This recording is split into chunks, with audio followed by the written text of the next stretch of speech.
I think I'm about to go one down, to be honest, Jeff. I'm going to Sorry, guys. struggle. I should Why have don't we prepped you say for that. 𝘕𝘈𝘆 and hope for the best? I could have very easily sent you a photo of that in advance and say, solve it as we're recording, but I didn't do that. All right. But you'll notice, before David gets to his question, you'll notice he made fun of my arboreal expertise right off the bat. Wait, what? Yeah. This is Jeff and Richard. He drops things that I like to say, he's like he's like cornelling this thing up a little bit. No, more Cliff Clavin. Yeah.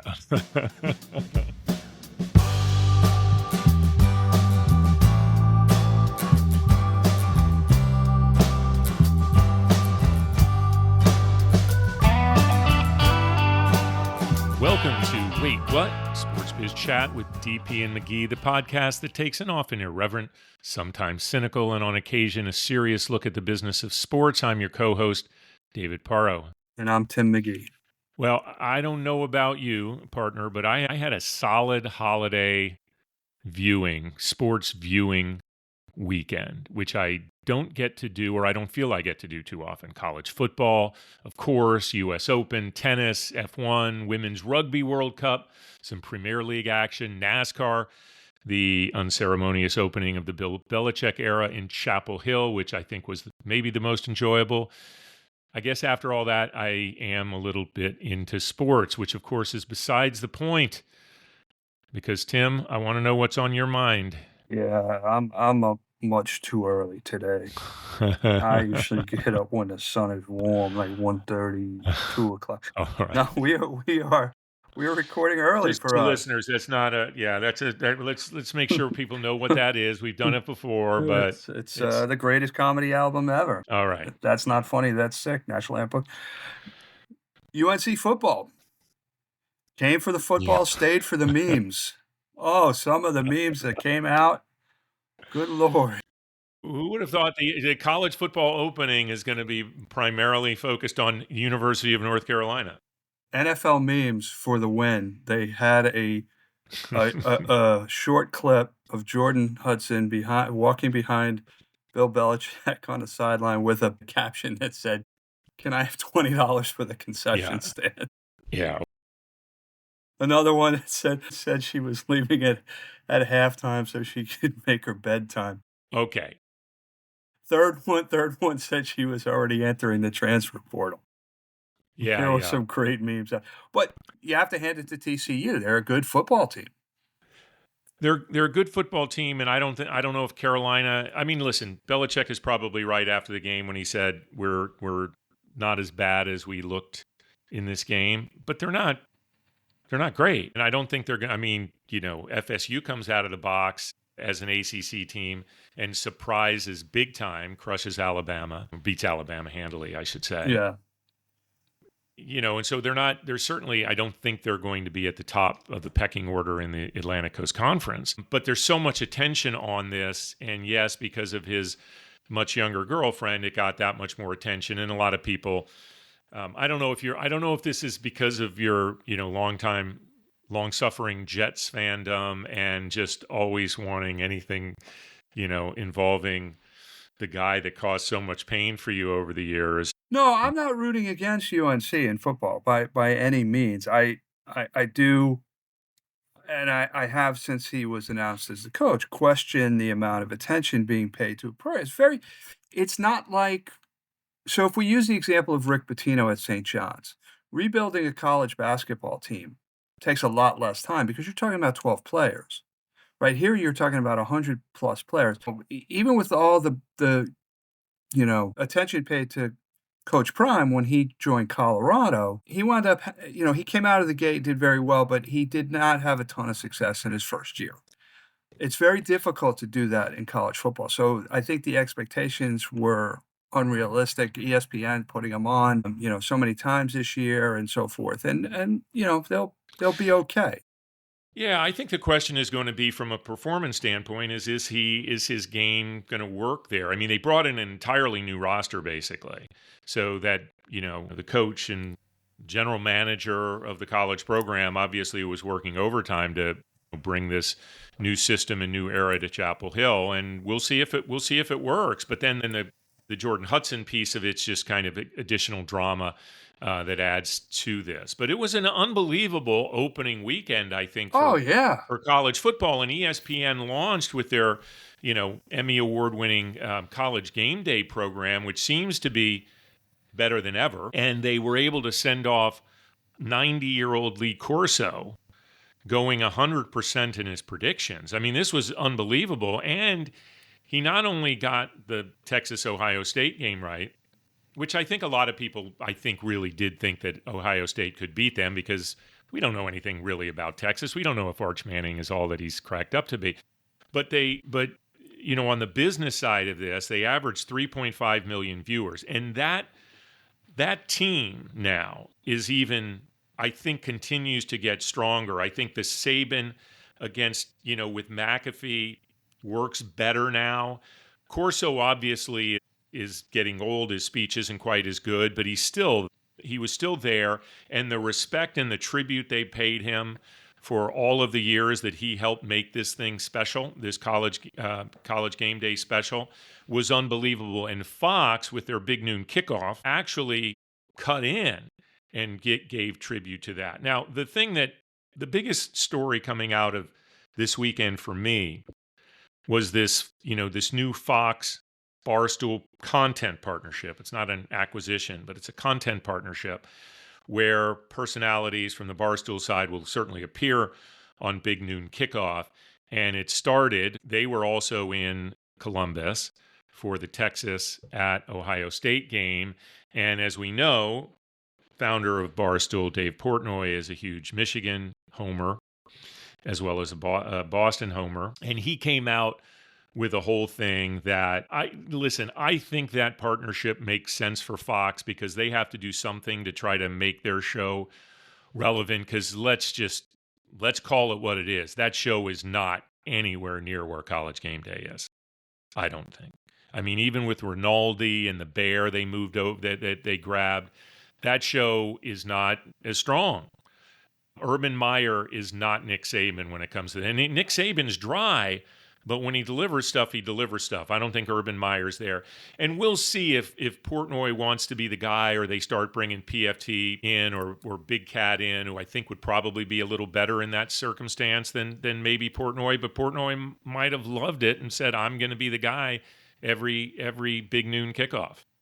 Yeah, I mean, I agree with you 100%. Game day is the big, the big kahuna in pregame programs, but it's been around forever.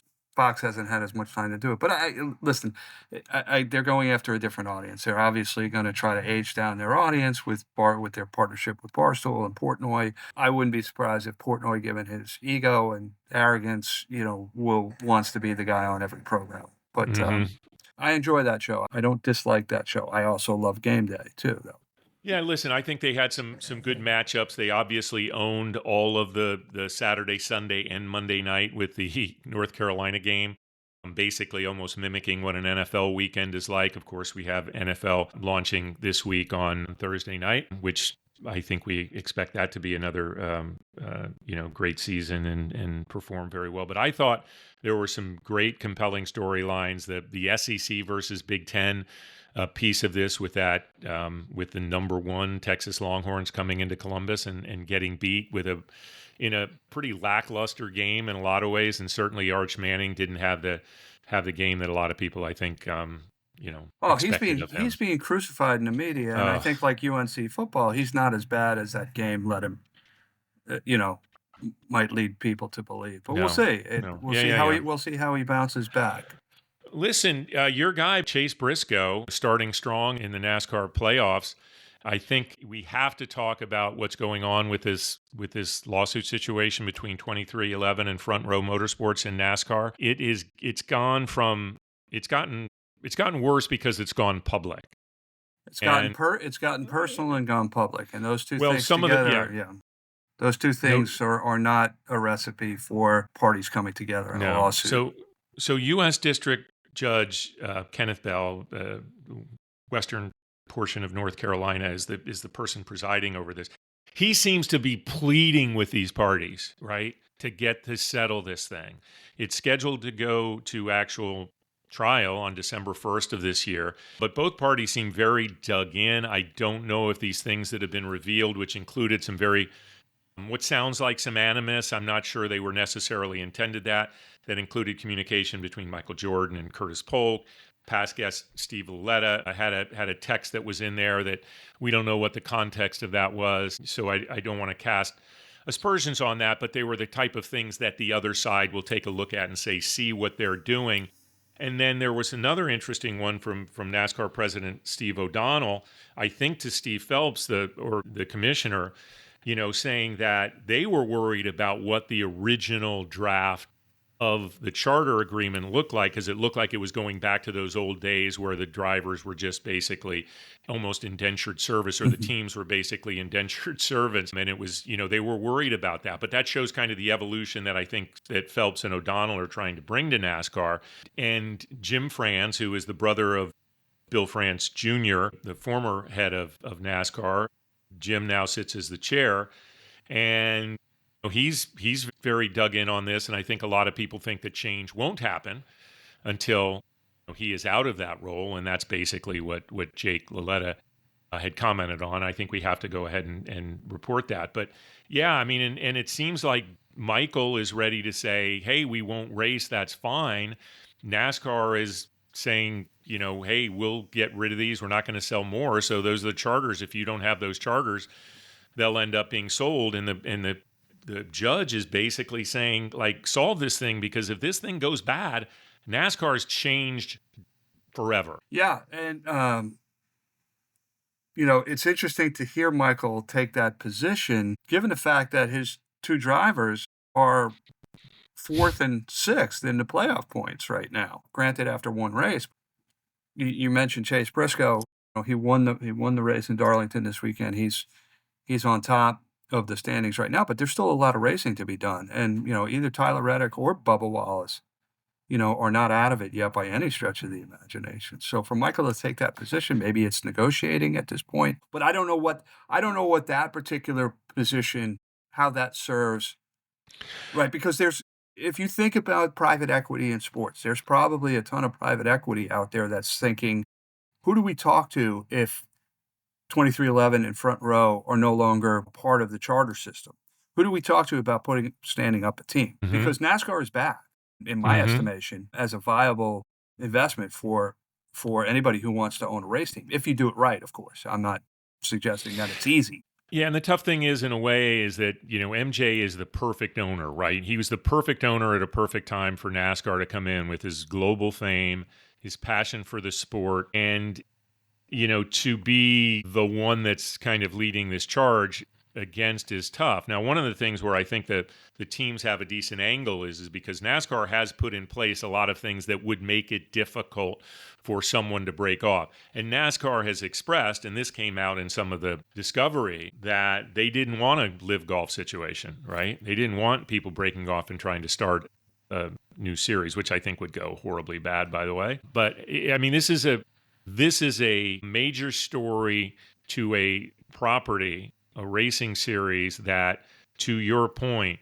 I think has gotten itself back on very, very solid ground.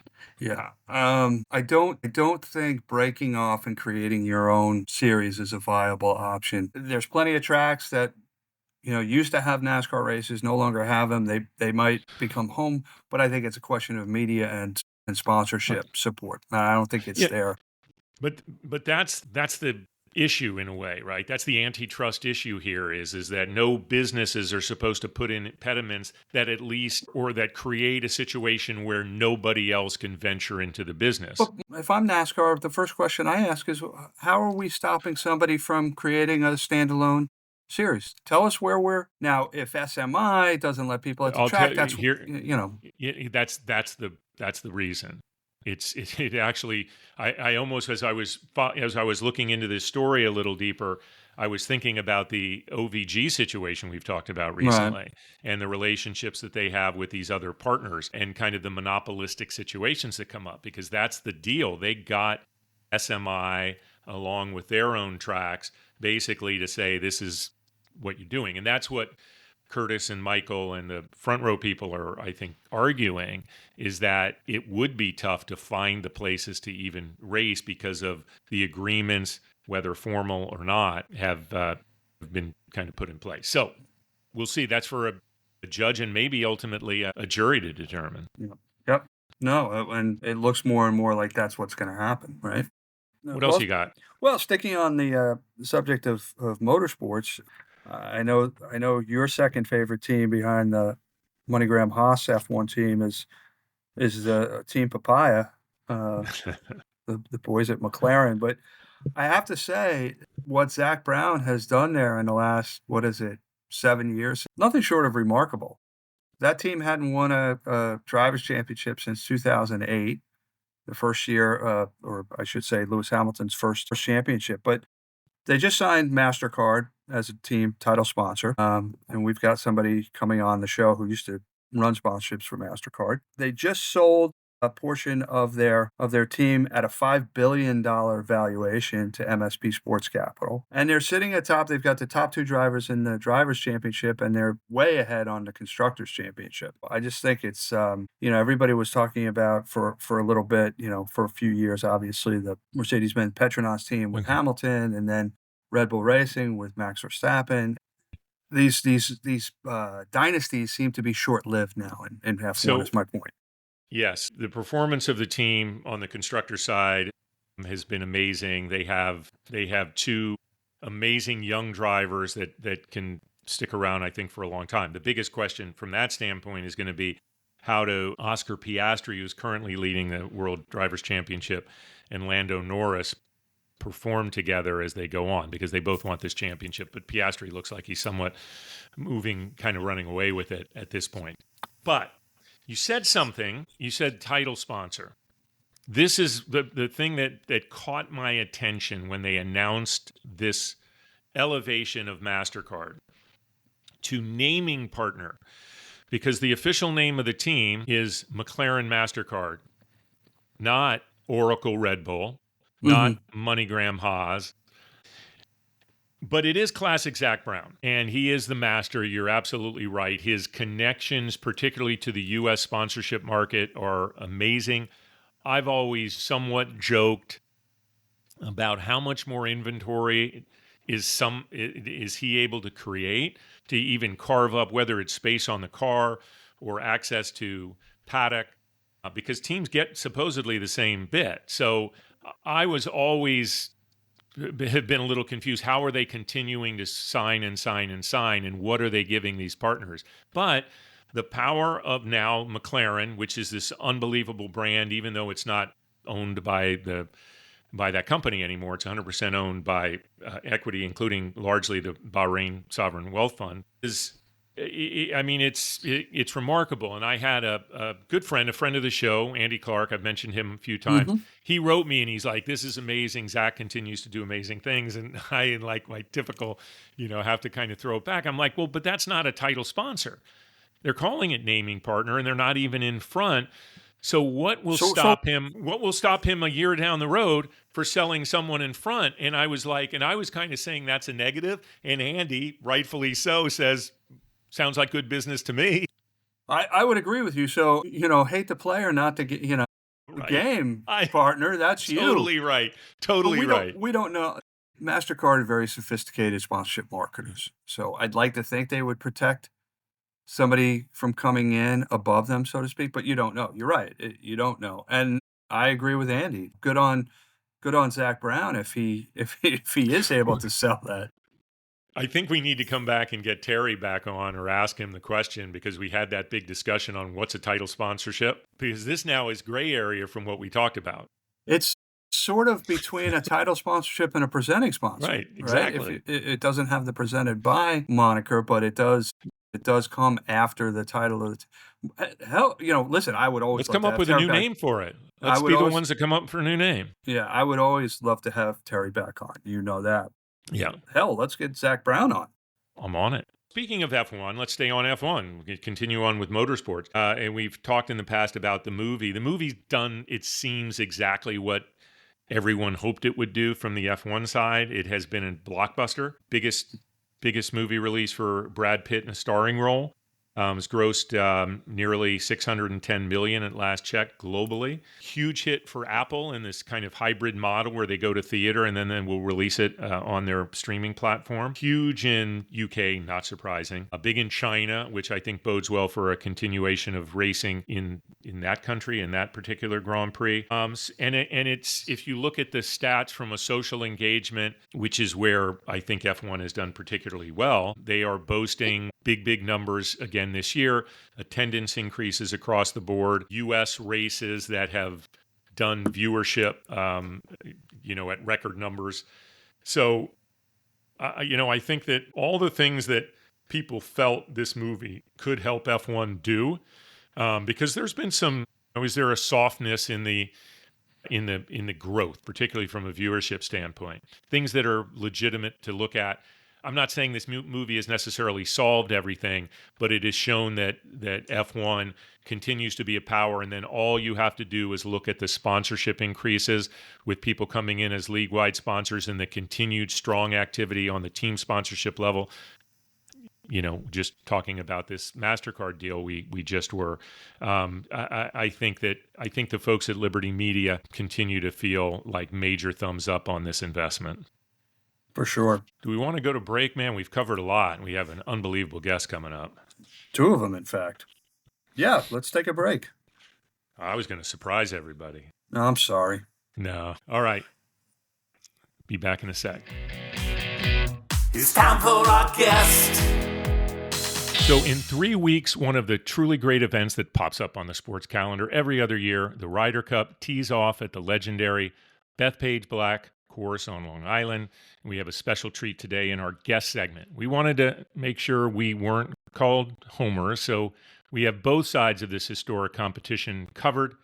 Jeff Price is the Chief Commercial and Philanthropy Officer at PGA of America, the Association of Golf Professionals that oversees the U.S. involvement, and Richard Bunn, the Chief Revenue and Content Officer of the DP World Tour, one of the 3 entities managing the Euro side of this.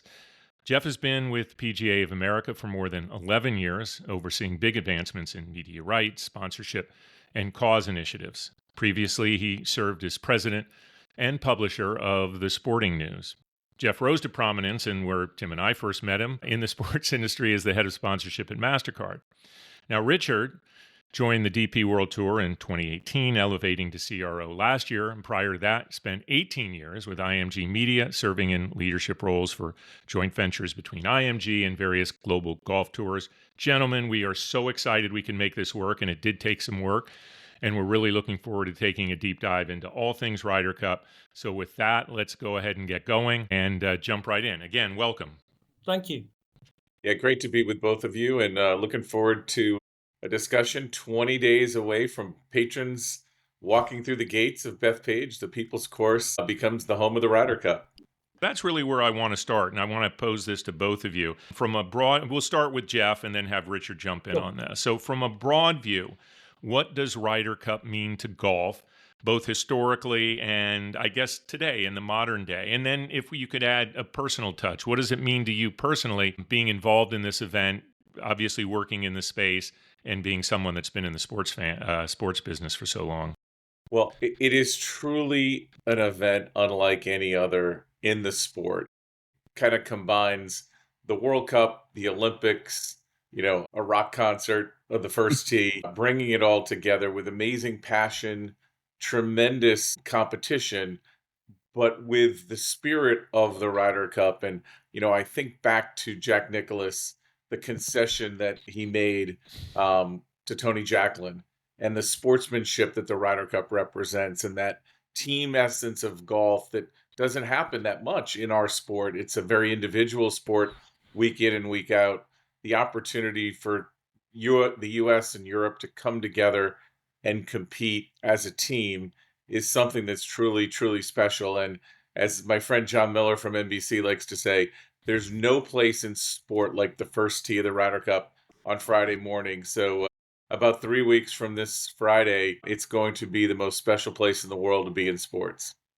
Personally, this is going to be a home game. I live about 25 minutes from Bethpage, and the team that has put this together has built an amazing city out at the People's Court, the course at Bethpage, and just to see all of the various components of this come together and the opportunity, as much as we compete on the golf course between the US and Europe, the collaboration and cooperation with Richard and his team from Ryder Cup Europe, we've really built something, I think, truly spectacular from an overall program perspective and building a worldwide corporate partner program. And being a part of that and collaborating with Richard and his team has truly been something that I'll always remember. Yeah, thank you, Jeff. And I completely agree.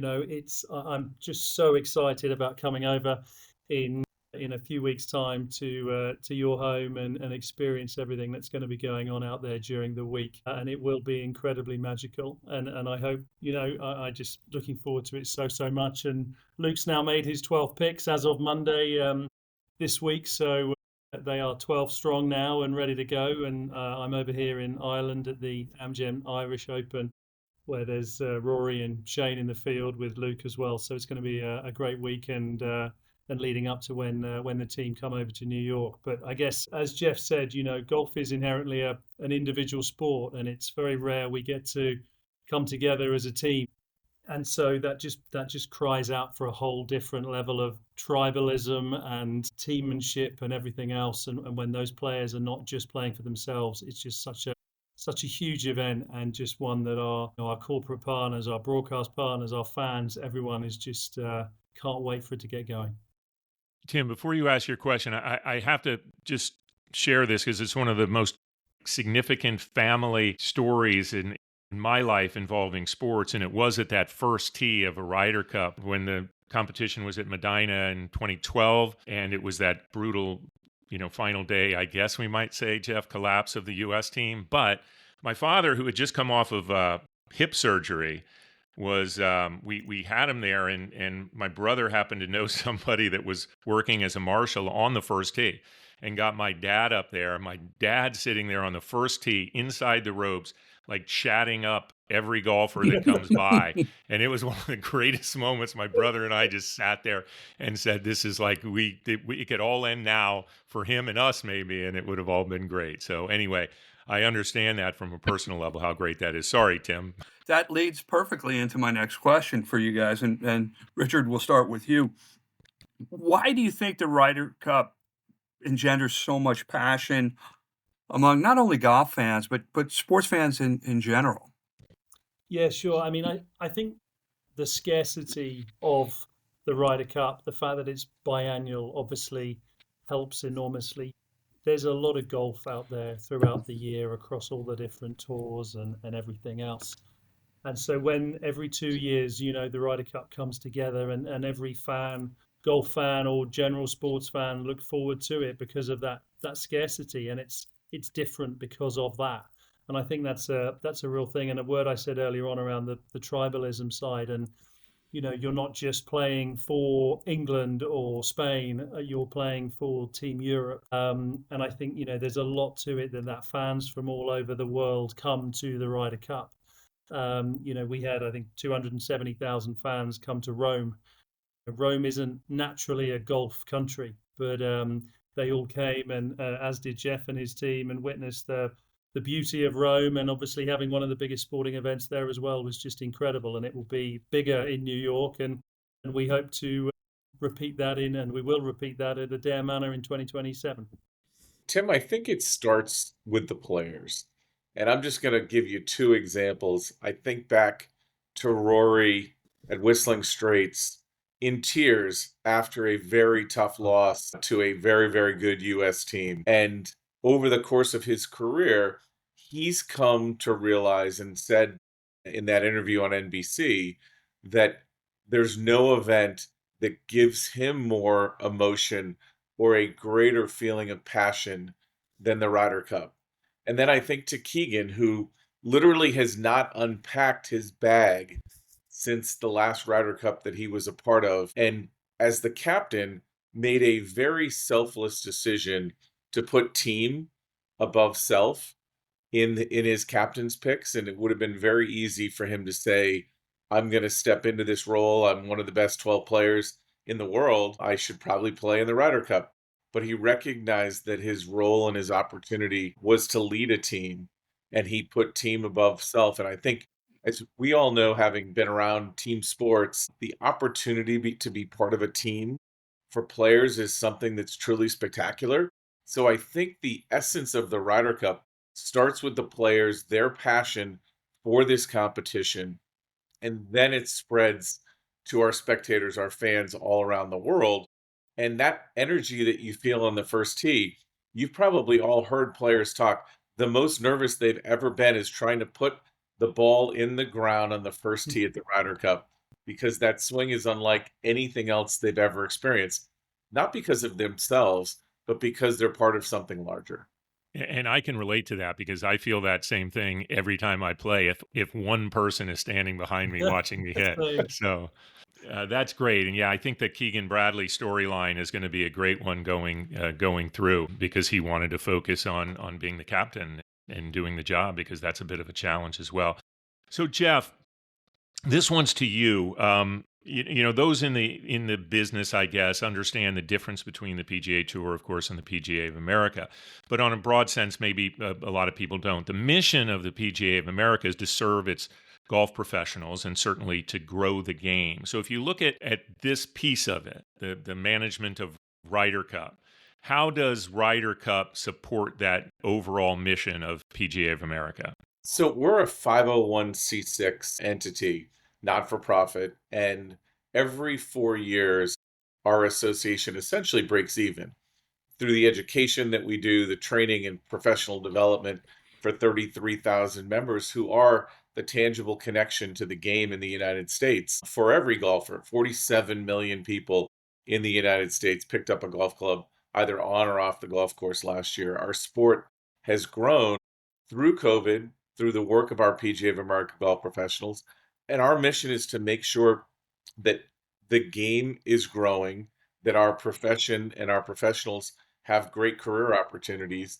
And the Ryder Cup is really the engine that fuels that, both economically, but also in terms of helping to create awareness and interest in the sport. And so, you know, as we put the Ryder Cup on here at Bethpage, we're going to be raising money for our PGA Hope program, our veterans that we support week in and week out, and making sure that they can come together through over 3,000 PGA of America golf professionals who've been trained to work with veterans and who might have PTSD or other challenges.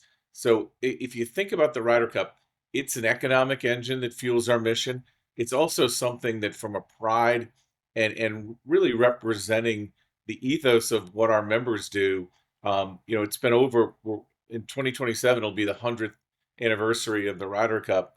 And it's something that, between our association and PGA of Great Britain and Ireland, and now a much broader group, certainly led by Richard and Ryder Cup Europe. But at the end of the day, it is something that fuels the mission of 33,000 incredibly proud PGA of America men and women who help people play the game.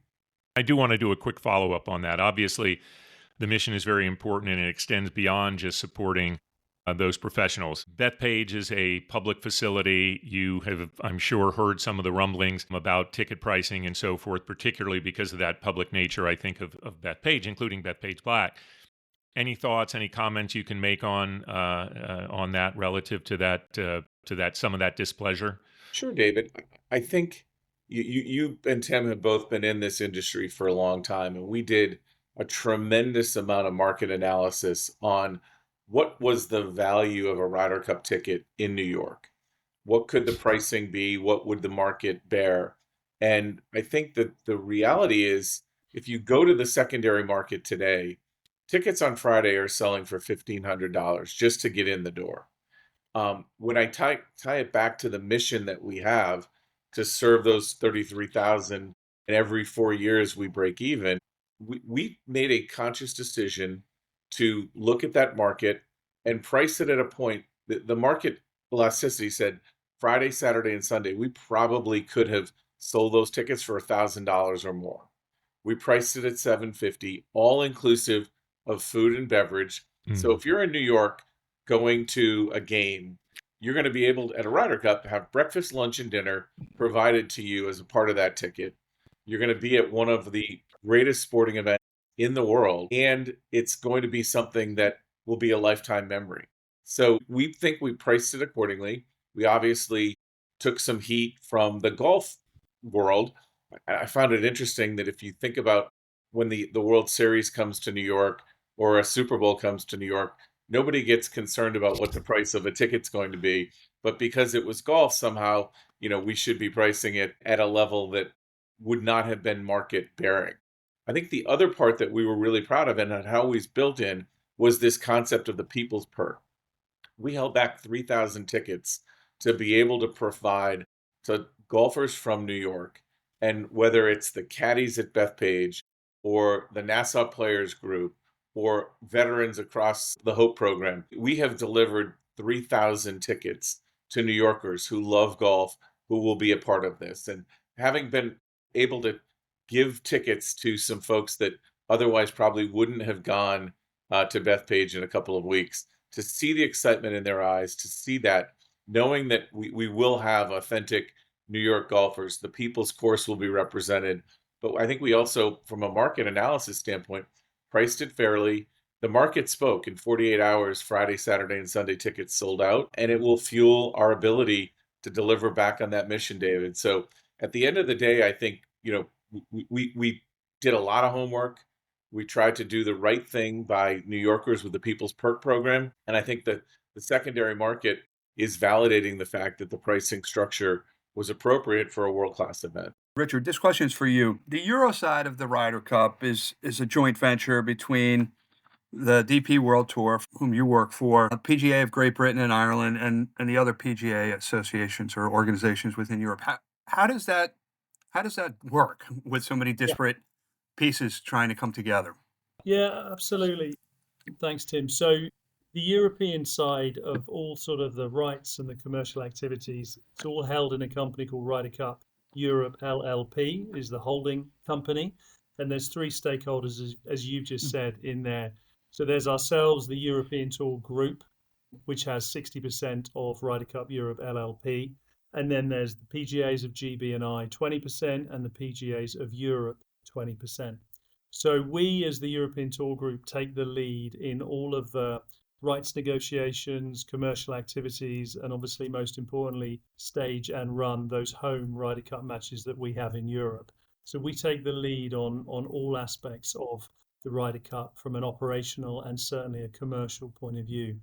The PGAs of Great Britain and Ireland, they bring that sort of historical ownership level to Ryder Cup Europe LLP, and were the founding partners in 1927 as well. So that's really their background, if you like, to it. And then PGAs of Europe represent the rest of Europe under Team Europe effectively. And if you think about it, we've been to Rome and we've been to Paris over the last two editions of our home Ryder Cups, and obviously Ireland is next for us. And then we've recently announced a wonderful new venue in 2031, which we'll be going to on the outskirts of Barcelona. So, Europe is obviously so important to us as well. So that's really where the PGAs of Europe come in as well, to represent the European PGAs of every European territory. Well, we're glad that it's so seamless from your guys' side. Like, you have it all organized, because what we as fans of sport and fans of golf and this event just get to see an unbelievable competition every couple of years. I was going to say, as we like to say, we don't need to see how the sausage is made, right? Yeah. Richard and I get to see the sausage being made. Yeah, we do. Well, but that's why. And you're still working.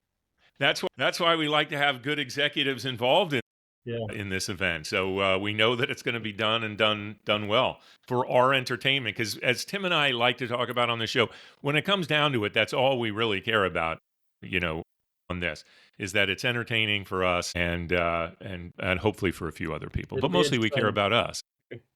Okay, it's been fun starting to see some of the ad activations coming out around Ryder Cup, including from global partners. I wanted you to talk about how you guys go to market collectively around this global partner. We'll start with you on this one, Richard.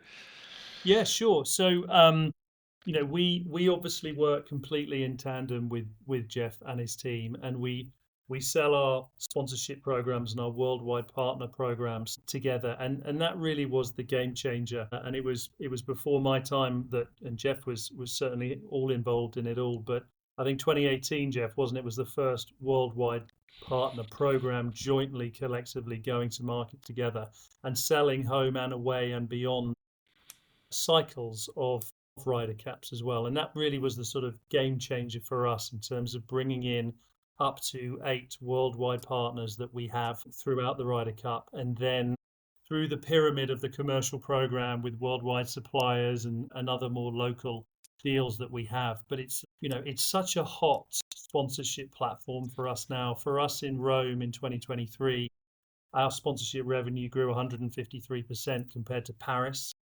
And again, it's such a hot ticket. And I think with that such global audience and the hottest ticket to have, there's celebrities there desperate to get into the grounds and come and stand on that first tee and witness something that we've all had the privilege of witnessing. And obviously it's such a turnkey solution as well for the activations that maybe we'll come on to next. But the activations that we provide to those commercial partners is completely 360, and it really just obviously depends on what it is that they're trying to achieve, whether it's Aon or Capgemini or Rolex, among others. So it's been an incredibly successful program that has been launched, and huge credit to Jeff and his team for everything that they've achieved. Jeff, anything you want to add to that in terms of how you guys go to market? I would take you back, David, all the way. I joined here in 2014, but really some groundwork was laid about 15 years ago. The logo that you see on my chest and on Richard's chest didn't exist until 2010. There were 2 separate logos for the event. It was an amazing event, but as a sports property, and sports properties well, it was really a European event and a US event. And the idea of creating one unified brand then led to amazing work by Europe in 2014. When we went to Gleneagles, I remember I had just started walking onto the grounds and seeing everything in blue, Ryder Cup Europe blue. And I thought, wow, there is something unique and special about the property that we can collectively build together. And so now you see blue in Europe, you see red in the United States, and we then forged a joint program to go to market, which isn't always easy because you've got 2 separate organizations, but really based on the spirit and I think collaboration and cooperation between Ryder Cup Europe and the PGA of America, we've been able to find 7 amazing worldwide partners, a plethora of worldwide suppliers, great broadcast partners all over the world who tell the story of the Ryder Cup. And any partnership program that gets built, and you guys have both been part of some amazing things in your careers, when you have partners that help to tell the story and the uniqueness and get fans excited, whether it's through media or social media or what they're going to do on site, I think what we've been able to build together in going to market is something larger than probably we even imagined, back in 2010 when the logo was put together as a single entity that created a global sports property. And for that, and to Guy Kinnings, who was really critical on the European side, now running the DP World Tour and overseeing the Ryder Cup, just a tremendous amount of collaboration and cooperation, because we recognize that while we compete very, very fiercely on the field of play, off the field of play, we're better together. I have a 2-part question, and Jeff, we'll start with you. We talked about your go-to-market strategy. How do those brand partners positively impact the Ryder Cup and the sport more broadly? And the second part of the question is, and it's a bit of a loaded one, are there particular activations that you're looking forward to this year on site at Bethpage? So Jeff, start with you, and then Richard. Yeah, I'll start, and I'm going to kind of just go through the 7 worldwide partners. Aon, who's been an amazing partner and really leaned into the Nicholas Jacklin Award and created that in partnership with us, telling the story and the essence of what the Ryder Cup really is all about, that sportsmanship that was in that moment, Jack conceding that putt to Tony, representing everything that's great about the Ryder Cup. And they have helped us to build that into storytelling that is reinforcing in fans the real presence and essence of what the Ryder Cup is. I think about our partners at BMW, such an amazing brand that is going to activate the driving range and then give consumers at Bethpage the opportunity to put a club in their hand and have an amazing experience. I think about Capgemini and their ability to help folks understand, our spectators, our fans, to understand the outcome of what might happen in an individual match. As you know, this is a very different format in golf, whether it's four balls or foursomes, where the singles match is very different from the week in and week out competition. And Capgemini's helped us to let fans better understand what may come. Our friends at Citi providing early access to their customers and really activating on site in a way that's going to be something that I think a lot of fans will enjoy everything that Citi is doing. And DP World, a huge partner of Richard's, and I'll certainly let Richard speak to all that DP World does globally to build the game of golf, and certainly everything that we do from a Ryder Cup perspective. It's been great to see these global companies activating on site, but then also storytelling all around the world to help enhance the essence of what is just this amazing event. I think about our partner in Rolex, and what Rolex does in golf is truly spectacular. And the way that they storytell about the history of the Ryder Cup and what the Ryder Cup means today is something that is really unparalleled. And our most recent partner, SAP, has done a terrific job of kind of leaning in and helping us behind the scenes have a better experience for every fan who's coming. As you know, data is a really important piece of the sports world today, and making sure that we have a database and a platform both in Europe and in the United States. Our friends at SAP are leaning into that in a very, very significant way. And so as I think about that portfolio, Richard, if there's anything you want to add, please jump in. But I think about what they're going to do on site, what they're doing in social media, how they then tell the story in media. It truly is the holistic approach that you want out of a partner program that has grown exponentially, as Richard said, over the last decade or so. Yeah, and I think I absolutely completely agree, Jeff. And if you think about it, as you said, from that sort of fan perspective, Tim, and what Capgemini that Jeff mentioned, but what they've done around that outcome IQ, so on broadcast and for the fans watching on the big screens all around the golf course, and having that match, predictor tool using their AI infused technology and everything that we've leaned into there with them through that part, just adds another layer of brilliant interaction for those fans on the golf course and indeed watching at home on the TV. How well do these guys know their partners? Well, yeah, no, it's a testament to the organizations and these two, great golf professionals that we have on here. Yeah. Okay. We're going to go to two closing questions. See, it wasn't that bad, right? We made this easy on you guys. But I have an important question to ask you before we even get to our closing questions. Do you guys know what this golf course is? It looks like, like I'm a big golf guy because I have this killer golf shot behind me, right? So I don't know what course it is. And I was hoping you guys could tell me what it is, because it's a photography from a famous photographer named Marta Sol, who does these romance shots all around the world. I'm going, what is it? Kind of looks a little Firestone-y, no? I don't know. What do you guys think? Any ideas? All right. I just hope it's not the K Club where I currently am, because that would be a bit embarrassing. David, do you know what kind of tree it is? I don't.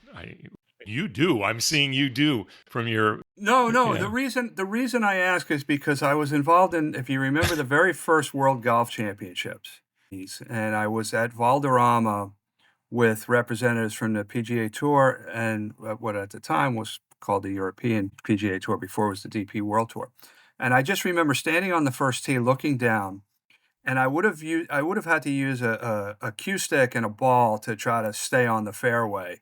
It was so narrow, and the representatives from both organizations looked at each other and said, "We're going to have to bring these trees in."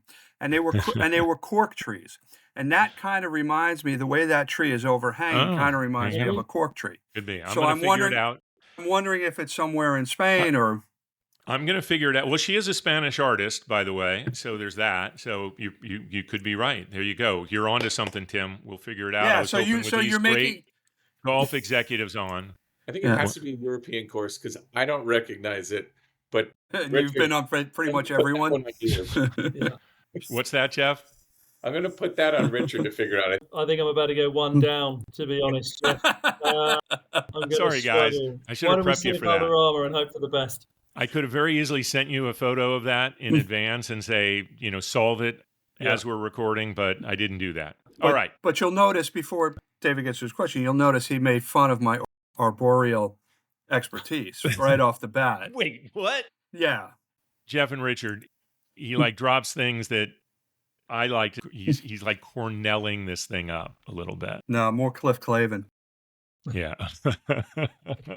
So we have two questions we're going to ask. It's a little different now with the two guests. We're going to kind of have you each answer the first question first. And I'm going to start with Jeff on this, and then Richard will answer it, and then we'll go to the second question and alternate. So the first question. Where'd your career get started? Where'd you started? I was really fortunate to be able to get into UMass in their sport management graduate program and be mentored by a gentleman by the name of Professor Glenn Wong. And Glenn really challenged me at UMass. He's been a lifelong friend and mentor. And from UMass, had the opportunity to do a graduate internship at the NBA, be around folks like David Stern and Rick Welts and all of the great talent that was at the NBA in the late 80s and early 90s. But really, UMass was the springboard for me to be able to enter this industry. I'd played college football at Bates and tried to get into sports, and every door was closed, and UMass opened them for me. So I have a great amount of gratitude to UMass, to Glenn, and all of those at UMass that started me on this journey. Yeah. You have to be the fifth or sixth UMass grad we've had on as a guest, which is a great testament to the program, of course. Richard. Yeah. Mine's a little different. I graduated from Brunel Uni in London in, I think, 99, some time ago. And around that time, Jerry Maguire, that film was out and was pretty hot property. And that's just what I wanted to be. I wanted to be him. And obviously in those days, that was kind of IMG and everything. So I ran the golf team at university and got a call from the television arm of IMG, TWI as it was known at the time, before IMG Media, wanting some people that knew about golf to get into production and log shots and put barcodes on tapes and all that kind of stuff. So as soon as I graduated, I went there through an internship program and started working my way in sort of TV as a runner and a junior producer. And then I spent a couple of years on the tour at the European Tour with European Tour Productions in those big green trucks traveling around Europe, having just a wonderful time, age 21, and realized quite quickly I wasn't very good at production. And I didn't think being a producer was going to work for me. So I wanted to get more on the commercial side. And I started learning more on the distribution and media rights, and worked for many years for a wonderful guy called Rupert Hampel, who's just recently retired. And he kind of took me under his wing and had a good sort of decade or so learning my craft there on the media side of the business. And they shipped me over to Singapore to start up a new joint venture out there, where I had 8 wonderful years until Keith Pelly rang me at the end of 2017 and said, come and join us. I've been very lucky to work in an industry that I adore, but yeah, it's been, I've been sort of loyal in golf, if you like, for the best part of 20 years now, and wouldn't change it for the world. Yeah, great histories, and some of the things you said speak to the importance of mentorship and building those relationships, which leads us to the next question and the final question. And we'll start with you, Richard, on this. This one's a little harder, by the way, but it's very important to the educational mission of Wait What? Sports Biz Chat with DP and McGhee. Sure. So that is one piece of advice you'd give someone looking to break into the business. Question. A lot of our industry is very relationship driven. And I think if I was starting again, for me, I mentioned earlier, I wanted to get into IMG because that was one of the main, certainly the biggest. And now there are so many different avenues into the world of sport, right? Because of all of the different advances in technology and consumption of fans. And, it's not just pay TV and all of that side of things. So I think networking has to be the key, right? Don't be afraid to ask questions. Get on the train, get on the bus and go to different networking events and try and get into the industry. And when you're in the industry, it's so much easier to move around the industry than trying to get into the industry from outside the industry. So I would say, just try and find a pathway to get into the industry that you love, whatever that might be. And then it's easier to move around. And obviously, networking is such an important part of that. Jeff? Say, building on what Richard said, it's really important if you're a young man or woman looking to enter this field that you don't just say, I have a passion for sports.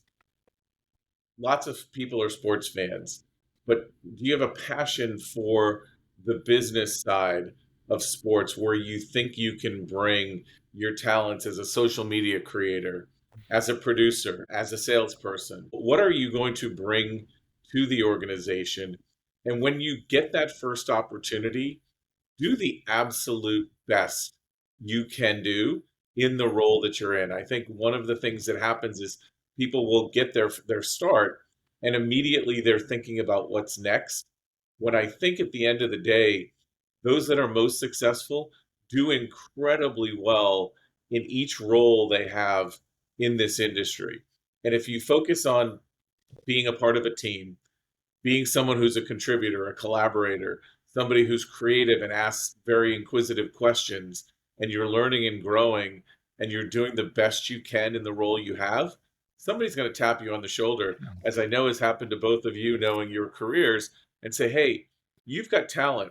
I'd love you to do X. I'd love you to do Y. And that's how you don't have a job, but you have a career, is that you do the best you can do in the role that you have. And somebody's going to recognize that. And then that idea of mentor and mentee, if you're a mentee, I learned as much, probably more from the folks that I was mentoring as I was able to provide to them. And I think that component, along with doing the best you can do in the role you have, is the secret to success in this industry. That's great stuff. We can't thank you both enough for all the perspective that you've shared, the insights, and of course, wish you both luck in terms of a very, very successful Ryder Cup coming up here in just as Jeff said, 20 days. So and we're not gonna make this a like good luck to the team or anything like that. Just good luck for an awesome event. We're so looking forward to it. Well, David, if I can just say, hopefully your folks will tune in if they're in the United States to our friends at NBC and USA Network on Friday, and if they're in England to Sky or one of our 180 plus countries around the world that will be broadcasting. And if you're on site, maybe swing by and say hello and enjoy. Make sure you're there bright and early at 6:30 on Friday morning, because as I said, there's nothing like the first tee on the first day of the Ryder Cup in sports, and it's going to be magical at Bethpage. Good luck, guys. Thank you so much. All right. Thank you very much.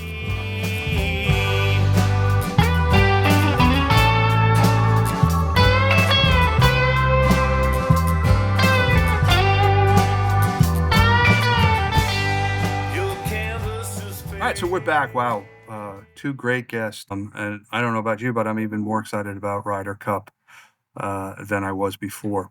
So thank you again to Jeff Bryce and Richard Bunn for joining us. But now is the time on the show where we take a look forward, give shout outs, etc. What's on your mind, David? A couple quick things here. George Raveling, who's a huge name in the world of college basketball primarily, passed away just earlier this week. Hall of Famer, coach at Iowa, coach at USC, Olympic team assistant, gold medalist, and of course a Nike executive who was featured in the Air movie, or his character was featured in the Air movie. He was very involved in the Michael Jordan signing.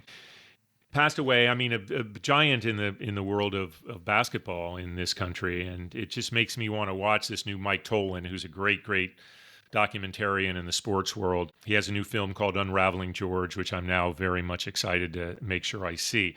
Also want to call out, because it is U.S. Open time, I've mentioned this before, and I hope I'm not the only one. Chris Fowler from ESPN deserves way more credit, I think, than he gets. He should be mentioned up there with the Mike Tiricos of the world. He's bouncing between U.S. Open lead play-by-play and college football, where he goes down and calls the lead game for ESPN/ABC, and then back to the U.S. Open. And he does a fabulous job on both. He's part of the really the number one team there on college football, that he can go back and just dive in so well on tennis, I think is amazing. So I'm a huge fan, and I've said that before. As far as what I'm looking forward to, obviously we're kicking off. The Bears play on Monday night against the Vikings. We kick off with Dallas and the Eagles on Thursday night, which I think is going to be huge. I'm excited about that. But one story caught my attention, and that's, the NFL came out recently and talked about how much better they think Nielsen is doing to capturing that out of home and the multiple family viewers. But of course, they took another little dig at them, which I find great. So no matter how great the numbers are for NFL, they believe they should be better. Maybe they're right, but they want big data on the Nielsen side to continue to get better, and in their view, I think be fair to treating the NFL. So we'll see, what Nielsen responds to that. But it's a business storyline that goes along with the launch of the NFL season. Yeah, it's a huge business story, one that we should definitely keep an eye on, because there was a Wall Street Journal article about it, and now the NFL is coming out publicly. There's a competing company out there called VideoAmp, which was specifically mentioned as a company that the NFL is looking at. I don't think the NFL is going to be happy until the ratings show that every person in America is watching NFL every weekend. Exactly. And Monday nights and Thursday nights. Because they probably believe they are. And maybe they are. Total global domination. But yeah, it'll be interesting to watch. I'm excited about the start of the season too, because it is the only week I am guaranteed to be able to say that the Jets are undefeated. But a couple other things to keep an eye out for. Interesting sponsorship was announced the other day. Dude Wipes, a men's personal hygiene product. And when I tell the listeners who they're sponsoring, they'll know where on the man's body it's supposed to be used, but they are now the official sponsor of the Tush Push. There's a big part of me that thinks it's very tacky, hokey, cliche, but there's another part of me that's interested to see how they actually activate it, because it's not like they're going to be on the rear ends of the offensive linemen of the Philadelphia Eagles. So how are they going to bring this sponsorship to life is something I'm interested in watching. Is this an Eagles deal, or Yeah. is this a Yeah, it's an Eagles deal. I personally think it's brilliant. We're adults here. We can talk about such things. We're grown up, kind of, a little bit. Yeah, it'll be interesting to see how they do it. Another thing I'm looking forward to, Field of Dreams coming back. Major League Baseball will bring the game back to the Iowa cornfields next year with the Phillies playing the Twins. So that was the first sort of in-season, out-of-market game, so to speak, several years ago, where the White Sox played the Yankees. But it's coming back to Iowa, so I'm excited about that. Yeah, I think these things Major League Baseball is doing are great, like adding some of these games. Obviously, they had the game in Bristol recently, which had some issues. Yeah, with the weather. And, NASCAR is doing these type of things. So every sports property, obviously the NFL going over to Europe quite a bit, need to, constantly look for new things to keep them front and center, create new licensing and sponsorship opportunities. So, yeah, I think that's a great partnership. Yeah, and then obviously U.S. Open finals coming up shortly. But Djokovic playing Carlos Alcaraz in the semifinals. Yeah, I think a lot of people were pretty excited about the possibility of the fourth-seeded Taylor Fritz, the last American on the men's side, still in, that this was his chance to possibly beat Djokovic, but the guy seems timeless. I don't think it had anything to do with Taylor Fritz coming out with his headband, which the Hugo Boss sponsorship, upside down. Fowler kept calling it out and said he lost the first two sets. He's got to turn that thing around. It's like he's got to rally cap this thing, which he did. And he started, he won the third set. But Djokovic ended up, again, proving too much for them. Listen, beating Alcaraz and then probably Sinner will be a tough road. But, man, if anyone could do it, Djokovic is it's probably Djokovic, right? Yeah, yeah. And if I'm boss, I'm pretty excited and pretty happy. You don't know if it was on purpose, but it certainly got more Yeah. exposure than it would have had he put it on the right way to start. And in Taylor Fritz's box, everybody, and it might have been that they added to it, everybody had Boss hats on exactly in the normal look. So, Boss was definitely getting a lot more attention than maybe it might have been otherwise. And yeah, I agree. It didn't necessarily hurt because Fowler called out, and McEnroe and Fowler were joking about it the whole time. But All right, well, another great show in the books, if I do say so myself. Thank you, listeners. We appreciate every one of you. If you like what you hear, comment, share, subscribe, tell your friends about us. But until next week, he's DP, I'm McGee, and we'll talk soon.